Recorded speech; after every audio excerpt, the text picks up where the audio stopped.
Good morning, good afternoon to all our listeners. Thank you for joining us today. You are listening to the Energy Transition Now series, and I'm your host, Joyce Grigori, Head of Hydrogen for the Westwood Global Energy Group. We hope that you've been enjoying listening to the Hydrogen podcast series so far.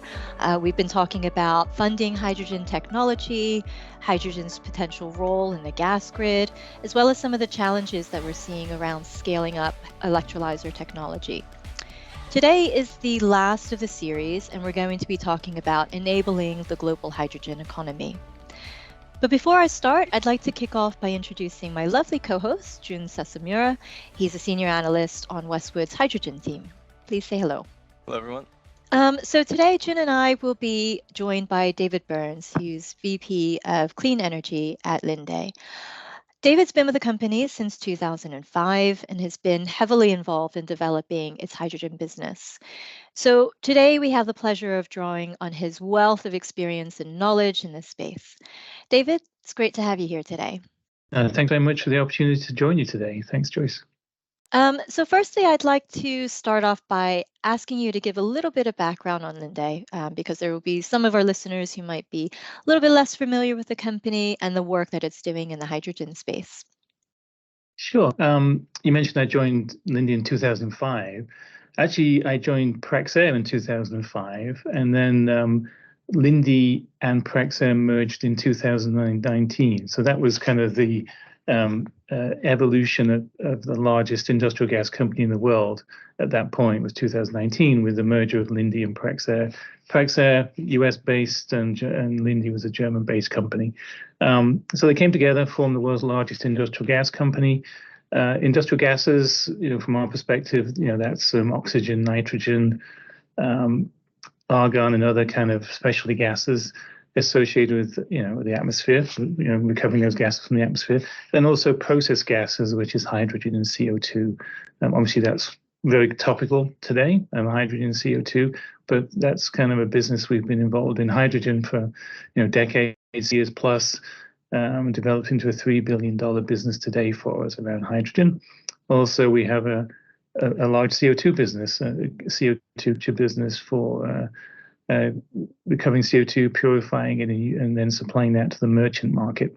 So not sequestration, which obviously the large volumes of CO2 capture and sequestration we'll be talking about, but very familiar with hydrogen, but also with CO2. So those two things are coming together to really put us in a good position here as we try and enable the energy transition. Those are two key areas that we kind of leveraging our expertise, capabilities, and technologies. So that's Linde today, the world's largest industrial gas company, but came through the merger of Praxair and Linde.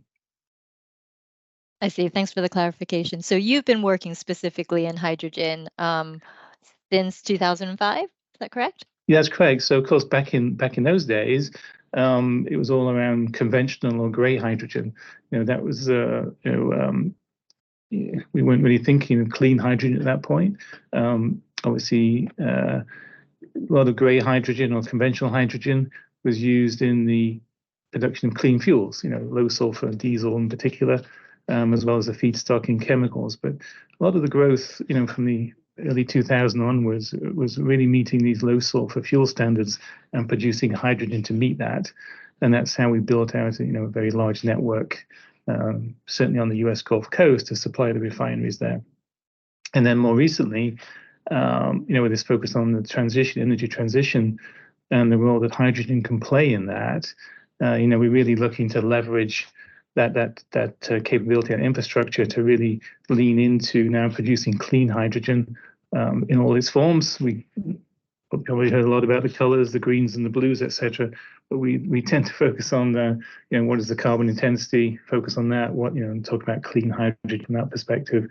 But we can use that same infrastructure, pipelines, trucks, etc., and production facilities, and kind of leverage that to then start providing clean hydrogen to those end users who are needing it.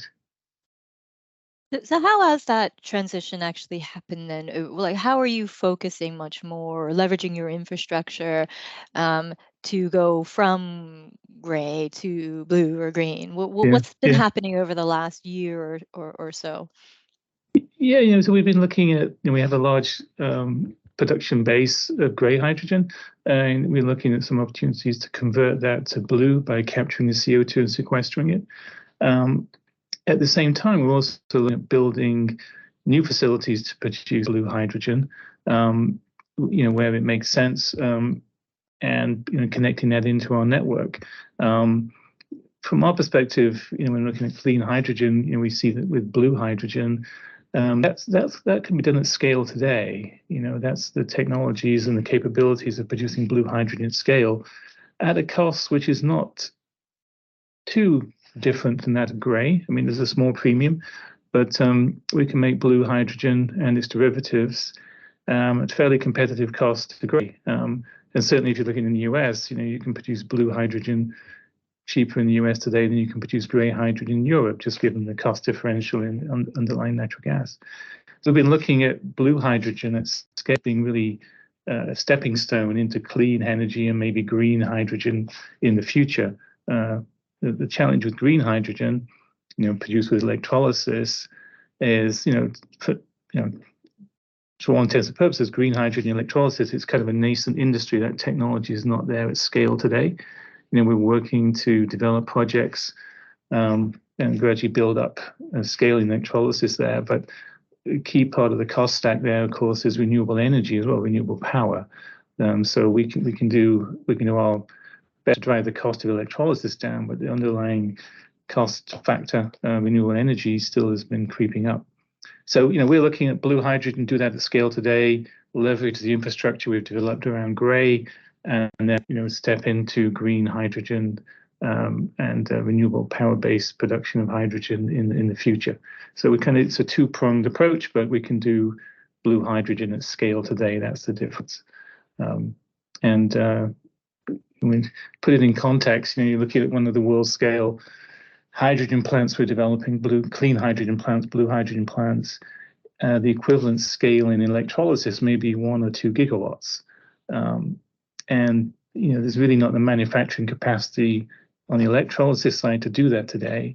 We've seen, I think the largest project built to date is probably in China with Sinopec, about 250 megawatts. Ourselves, we've been building projects in Linde. We have a 24 megawatt project we're commissioning. We have a 35 megawatt project we're developing in Niagara Falls in the US based on hydropower. So that's kind of the scale we're at today, which is obviously an order of magnitude less than you can do with blue, 1 or 2 orders of magnitude less. So we're looking at blue, hydrogen produced with CCS as being really the way to drive uptake of clean hydrogen, and that'll create the opportunity for green to come in as the cost position the technology develops.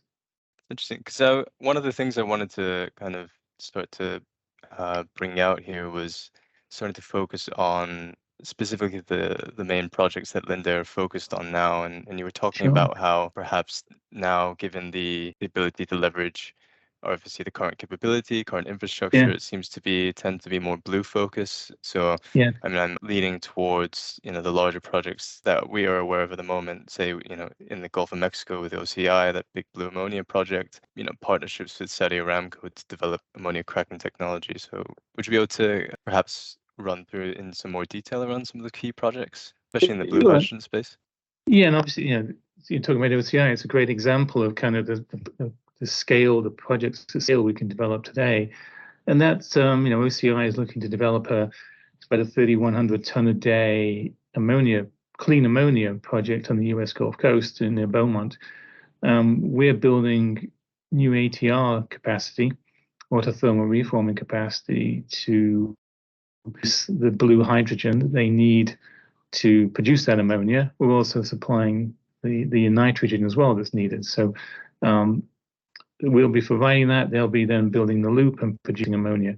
So we're building all the infrastructure that is required to produce and distribute hydrogen and nitrogen to them. So that's obviously a world-scale ammonia train, blue clean ammonia train that I was developing. So I think that's obviously an example of a project that's also been enabled in many ways by the IRA in terms of its 45Q credits. In this case, we're working, I think we announced we're working with Exxon. They'll be doing the TNS on the CO2. So we'll produce the hydrogen, capture the CO2, and then Exxon will be our partner there to take that and sequester it. Another project, large project working on is up in Canada. I think Dow announced that they'd selected us to work with them on helping decarbonize their Fort Saskatchewan facility. That'd be a great example of fuel switching, where off gas from the ethylene cracker and natural gas, you convert that to hydrogen and capture the CO2 in the process, and then use the hydrogen in the furnace, in the high temperature furnace in the steam cracker. So that's a great way to decarbonize the facility there. So we're working with Dow on that.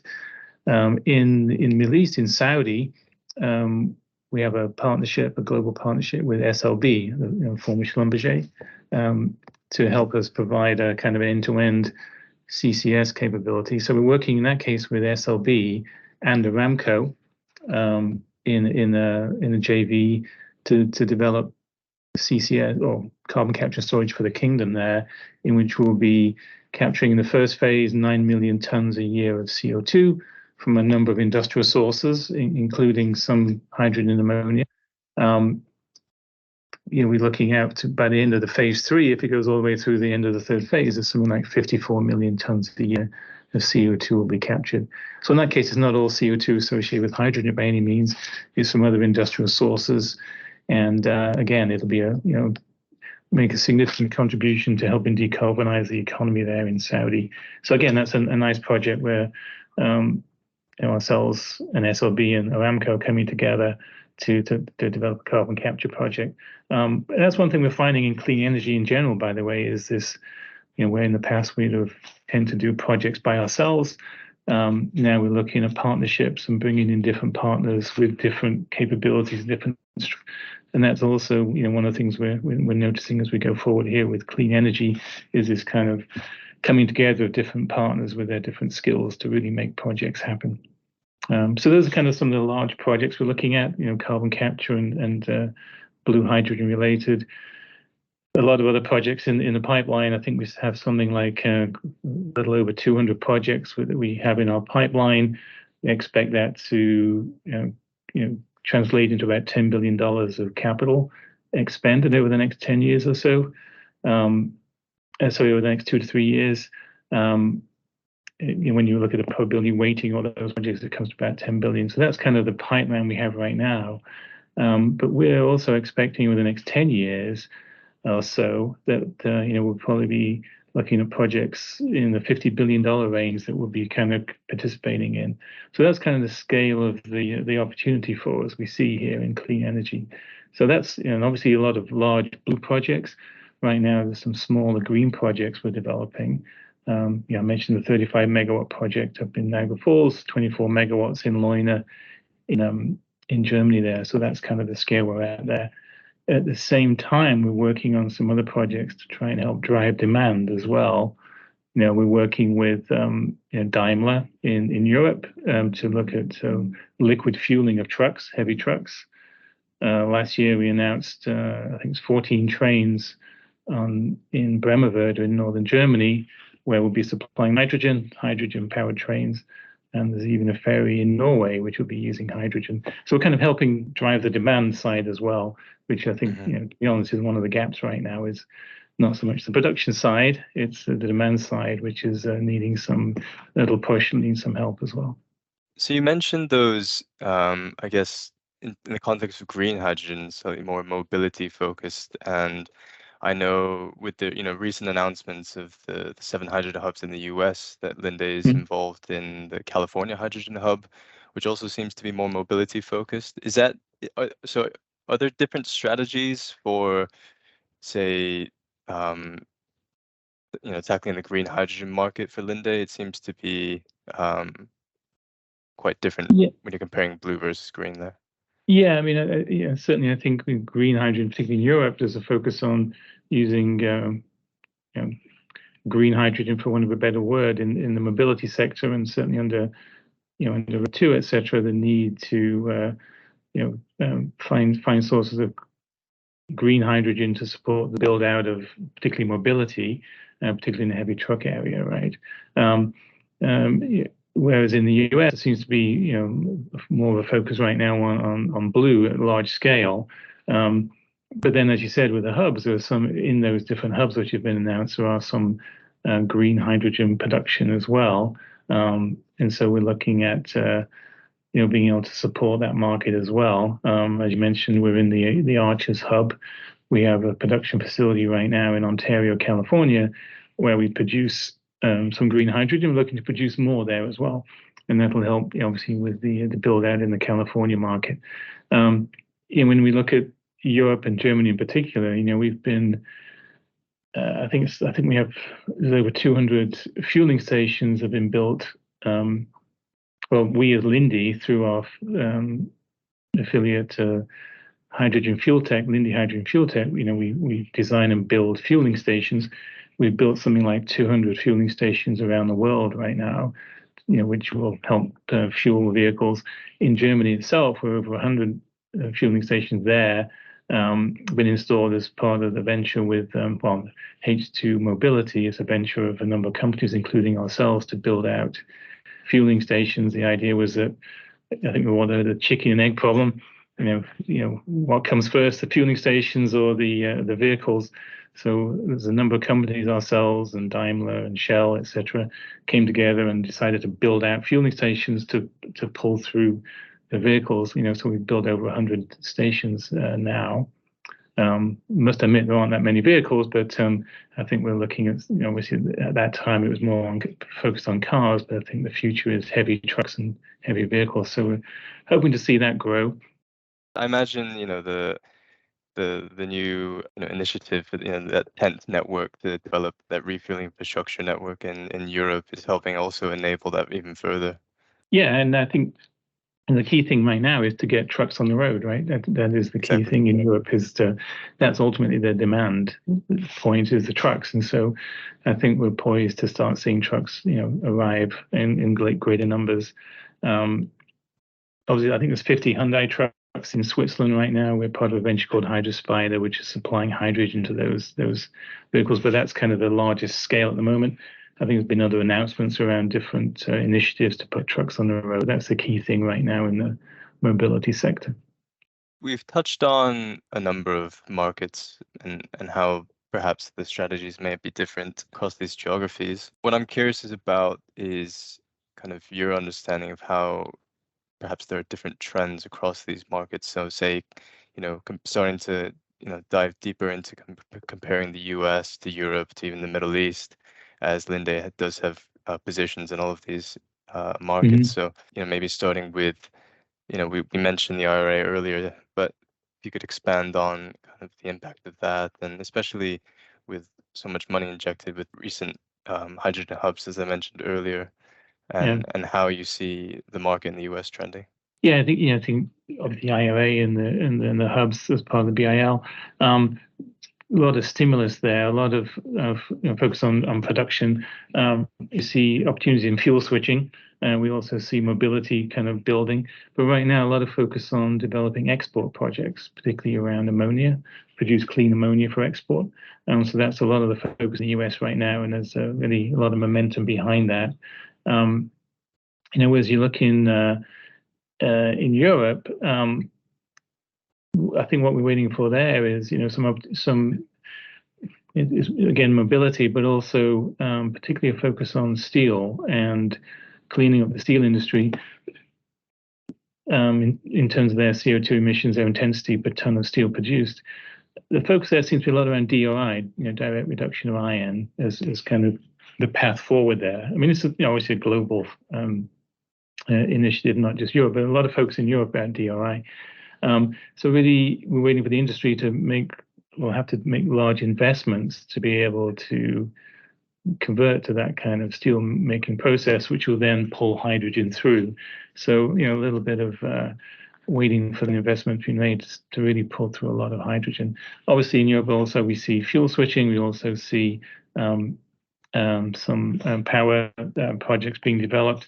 Part of the challenge in Europe is, it's difficult, certainly in mainland Europe, with sequestration, that is challenging. If you're looking at producing blue hydrogen as derivatives, if you're around the North Sea basin, the UK, Netherlands, Norway, etc., you can look at offshore sequestration, but it does add an extra layer of cost when you have to, deliver CO2 to the North Sea ports to then either deliver it by pipe or by ship to the fields for sequestration. So that's one of the challenges in Europe, is this concern around blue hydrogen as derivatives, producing it locally. First of all, the gas is expensive. It's expensive to sequester it, and much more focus on green energy or green hydrogen. The challenge there is getting the power, renewable power, at the availability you need, and also at the cost you need. But so that's on the production side. But we're also still waiting for the demand side to start picking up as well. Just if I can, if I can ask you on that point, because we had a podcast. The first of the series was actually with Michelle Robson from AP Ventures, and they are a venture capital firm that invest in early stage technologies or also established technologies, and looking at improving efficiencies of those, so ammonia cracking, or as a new technology, or electrolysis, trying to boost the efficiencies.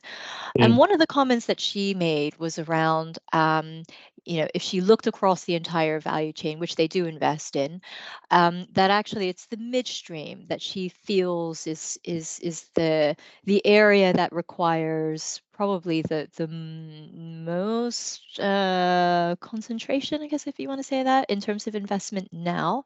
And her quote was something like, if we invest in the midstream, then that unlocks other areas of the value chain.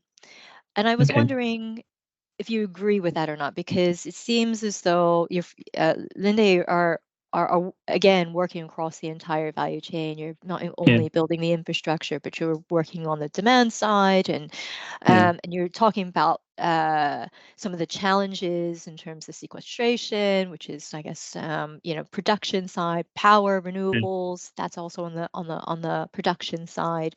So would you agree with her comment to say that actually the most important investment opportunity that needs to be made now should be in the midstream, or do you think there's something else? No, I mean, my perspective is demand side, which needs the most stimulus at the moment to get the demand side growing. Get opportunities developed, capacity developed, which will take hydrogen at that, clean hydrogen at the premiums required to make it work. On the midstream, I presume she's thinking about the pipelines and distribution. Is that our perspective is, we have pipelines in the US, but I think we have about 1,000 kilometers around the world of hydrogen pipelines, so we can build that infrastructure if needed to get it to our customers. So that's not a challenge. The challenge will be, there are some new customers developing who are not currently connected to a grid or to a network. So you have to look at building out new pipelines, which can be challenging, given the permitting requirements, etc. I think converting the natural gas grid to hydrogen, such as they're looking at in Europe with the hydrogen backbone, I think will help solve a lot of those issues. There's some opportunities, when you're looking at fueling stations needing, 4 or 5 tons a day of hydrogen, you probably won't build pipelines to connect. So what you're looking at there, I think, is liquid hydrogen, and using liquid hydrogen to solve that problem. And that technology is available today. I think we as Linde, we have over half the world's capacity of liquid hydrogen today.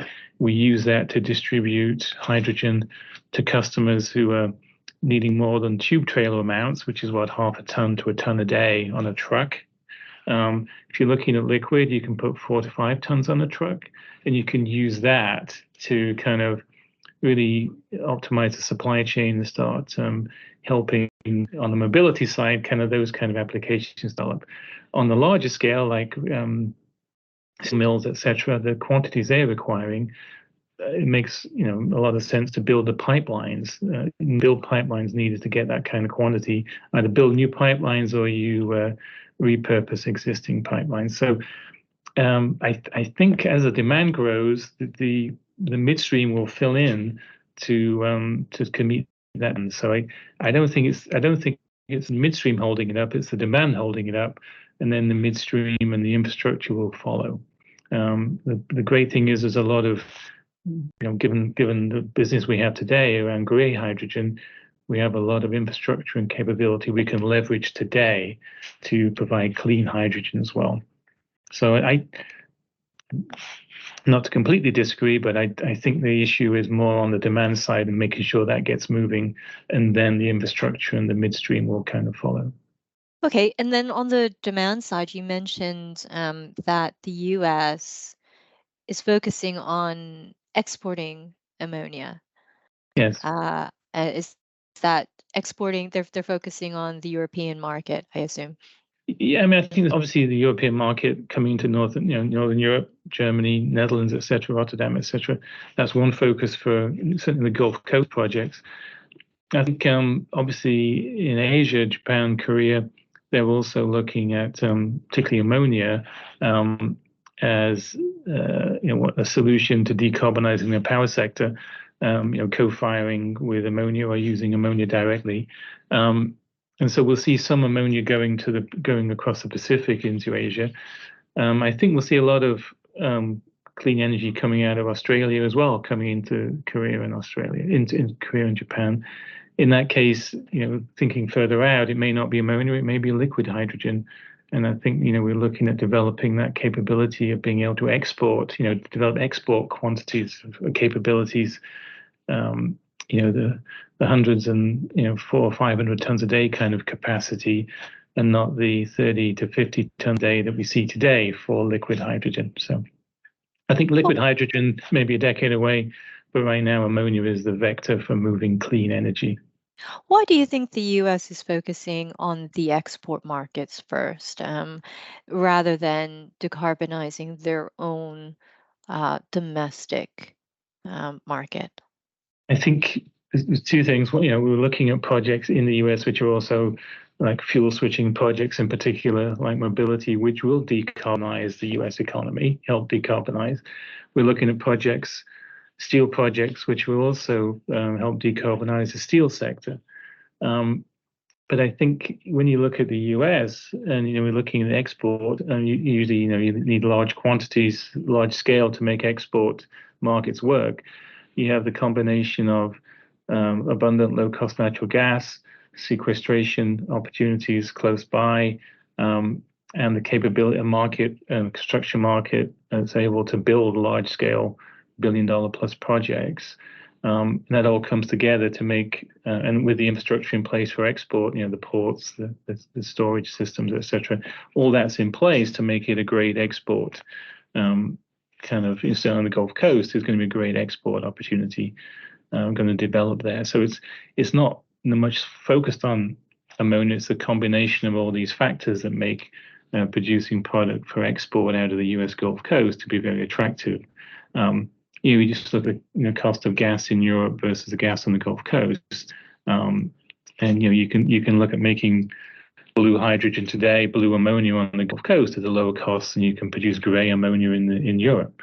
So it also removes one of the risk factors is who will pay a premium for blue ammonia. If you can produce it at lower cost, then there's always the ability to that in place of gray production in Europe. So I don't so much a focus on exports. It's just that it makes it for a very good export, great location to make product for export. But certainly the US is very much focused on decarbonize its own economy. The IRA and the BIL very much helping towards that as well. And so what do you think is, if demand is that part of the value chain that needs a bit more support, what do you think would help drive that? Is it you mentioned the premium, is it subsidies? Is it policy? What do you think is really needed on the demand side? Yeah, I mean, I think a lot of it is policy driven.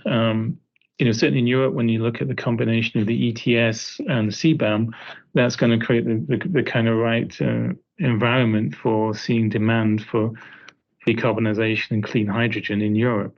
The challenge in the US, of course, is we have very good policies in place for subsidizing and producing, helping produce low-cost clean energy. On the demand side, with no carbon taxes, etc., gives much a carrot rather than a stick. So I think policy is also drawing it to a more kind of a production-based push. In Europe, there's also a combination. You're getting into a combination of helping on the production side, but also helping on the demand side with a bit of a pull. The challenge, of course, in Europe as well is, when you look at the IRA, it's a very simple structure. You get into Europe and you've got a very complex web of different policies and different programs that you have to navigate. So a lot of money is being made available to support projects in the US, which can be tapped very quickly, very simply. In Europe, a lot of money potentially available. It's just more difficult to tap into that because of the process and the bureaucracy around applying for funding. It tends to be more kind of capex based funding in Europe, whereas in the US it's more kind of opex based through tax credits.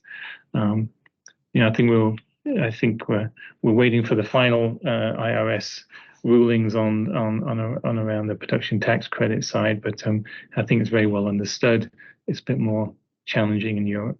You mentioned those challenges in Europe, around varying policies, across the EU. Do you think in that sense then Europe is potentially falling behind, say compared to the US, or do you think they're still on track? It just needs to get to that stage which we're waiting for, is that bit more clarification, et cetera, et cetera? Yeah, I mean, I think in Europe, there, great ambition, such as 20 million tons a year of hydrogen and clean hydrogen derivatives by 2030. In some ways, a little bit ahead of the US, right? I think their roadmap was 10 million tons by 2030. Building up to I think it's 40 million tons by 2050. You look at the roadmap so they both have a roadmap to really, increase the amount of clean hydrogen that's going to be used in the economy. I think when you look at large-scale projects, more have been announced in the US, especially in the last 12 months since the IRA was passed, than in Europe. So a little bit of a slower process, and I think Europe was definitely leading up to the point the IRA was passed. But now we're seeing the US kind of pulling ahead a little bit, and certainly with the hubs being announced as well, that's obviously further increasing that kind of moving the US ahead even more, I think, than Europe. But I think Europe has the ambition and the policies and desire to kind of decarbonize. It's just been challenging in many ways to kind of access the funding would help support that. So do you think that is really the key in order to help drive that forward in Europe?